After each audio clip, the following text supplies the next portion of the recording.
মাংস খেলে, মাছ খেলে পাপ পুণ্যের কি কোনো ব্যাপার আছে? যদি পাপ পুণ্যের ব্যাপার ধরতে চান, তো এখন মাছ মাংস খাওয়াকে পাপ কেন ধরা হয়েছে? তখন যখন খেত তখন লোকের পাপ হতো না, এখনই পাপ হয়, এরকম কেন? মাছ মাংস খাওয়া কি খারাপ? কি জন্য খারাপ? মাছ মাংসের মধ্যে তো ভিটামিন থাকে। তো এগুলো লোকে বলে মাছ মাংস খাওয়া খারাপ, কেন খারাপ? ধর্মে বলছে খেতে নেই, তো কেন এরকম? আসল কারণটা আমরা জানি। অনেক বছর আগে এক সময় ভারতের সবাই বাঙালি মানুষ মাছ মাংসই খেত। তো এখন মাছ মাংস খাওয়াকে পাপ কেন ধরা হয়েছে? তখন যখন খেত তখন লোকের পাপ হতো না, এখনই পাপ হয়। রাধে রাধে, আমি সুদীপ্ত। আজকের ভিডিওতে তোমাদের সাথে কথা বলবো, মাংস খেলে, মাছ খেলে পাপ পুণ্যের কি কোনো ব্যাপার আছে? যদি পাপ পুণ্যের ব্যাপার ধরতে চাও ওটা বলবো আমি, কিন্তু আমার কথা এইটা, মাছ মাংস যারা খায় তারা এই কাজটা ঠিক করে? অনেক বছর আগে, অনেক বছর আগে এক সময় ভারতের সবাই বাঙালি মানুষ মাছ মাংসই খেত। তো এখন মাছ মাংস খাওয়াকে পাপ কেন ধরা হয়েছে? তখন যখন খেত তখন লোকের পাপ হতো না, এখনই পাপ হয়, এরকম কেন? মাছ মাংস খাওয়া কি খারাপ? কি জন্য খারাপ? মাছ মাংসের মধ্যে তো ভিটামিন থাকে।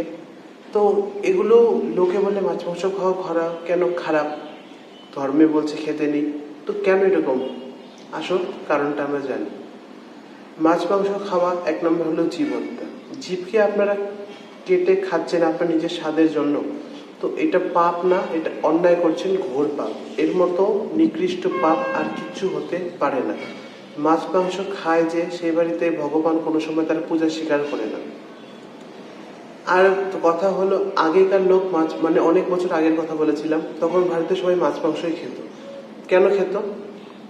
এক সময় ছিল ভারতের যে মাটি, তা অতটা চাষের যোগ্য ছিল না, তার জন্য সেখানে চাষ করলে কিছু হতে চাইতো না। তার জন্য তখন একটাই উপায় ছিল, মাছ মাংস খাবার। তখন উপায় ছিল ওইটা, কিন্তু এখনকার সময় হিসাবে এখন এটা উপায় নেই। এখন তোমার স্বাদের জন্য ভগবান উর্বর মাটি ঠিক করে দিয়েছে, চাষ করলে যেটা চাষ করবে সেটাই হচ্ছে। তো এই জন্য বলছি, মাছ মাংস খাওয়া ত্যাগ করে ধর্মের পথে নিরামিষ খেতে চলে আসো, নিরামিষ লাইনে চলে আসো। এখনকার যত রোগ আছে বেশিরভাগই দেখা যায় মাছ মাংস খাওয়া মানুষের রোগ বেশি হয়।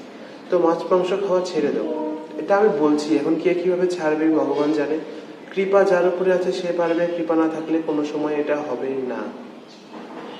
আগেকার সময় মাছ মাংস খেলে পাপ হতো না, আগে উপায় ছিল না। এখন তোমার কাছে কত রকম অপশন আছে। নিরামিষের মধ্যে 56 ভোগ আছে, আর মাছ মাংসের মধ্যে কি আছে? মাছেরই এটা এটা ওইটা ওইটা এটা এটা। মাছ মাংসের ব্যাপার হলো, এখন বলি ডিম। ডিম এক নাম্বার, আপনারা যদি যে ডিমটা আসে বাজারে, ডিমটা যদি আপনারা না কেনেন তো সেটার থেকেও একটা বাচ্চা তৈরি হবে। অনেকে বলে ডিম তো ভেজিটেরিয়ান। ভেজিটেরিয়ান কাকে বলে? যে বীজ বা যে জিনিস, মনে করেন কোনো একটা কিছুর বীজ আপনারা বীজ মিষ্টি কুমড়ো বা চাল কুমড়োর বীজ আপনারা রেখে শুকিয়ে রাখলেন, সেই বীজ আপনারা মাটির মধ্যে বুনলেন, সেটার থেকে গাছ বের হবে। তো ডিমটা মাটির মধ্যে রাখুন, 1 বছর রাখুন, যদি গাছ বেরোয় তাহলে সেটাও আপনারা ভেজিটেরিয়ান হিসেবে খেতে পারবেন। যদি হয় প্রমাণ সহ লাগবে, স্ক্রিনশট লাগবে, AI ফটো চলবে না, ঠিক আছে? তাহলে খেতে পারবে।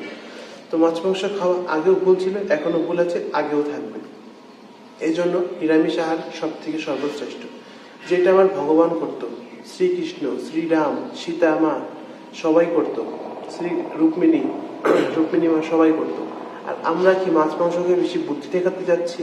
এটা একদম ভুল। মাছ মাংস খাওয়া অন্যায়, ঘোর পাপ। এটা আমাদের কলিযুগ আছে। আপনি মাছ মাংস খাবেন, আপনার মন সবসময় চঞ্চল থাকবে, এই জন্য মাছ মাংস খাবেন না। আগেকার সময় মাছ মাংস খেলেও অপশন ছিল না। এখন মনে করেন রাত্রেবেলা আপনারা জামা কাপড় ধুলেন, দিনে রোদ নেই, সূর্য নেই, মেলার অপশনই ঘরে রাখবেন। দিনের বেলা রোদ উঠলে মেলে শুকিয়ে নেবেন। এইরকমই আগে অপশন ছিল না, এখন অপশন আছে। নিরামিষ খাওয়ার প্রচুর অপশন আছে, প্রচুর খাওয়ার আইটেম আছে। তো সেগুলো খেয়ে সুস্থ থাকুন, মন ভালো রাখুন, শরীর ভালো রাখুন, নিরামিষ খান, ভক্তির পথে আসুন। রাধে রাধে।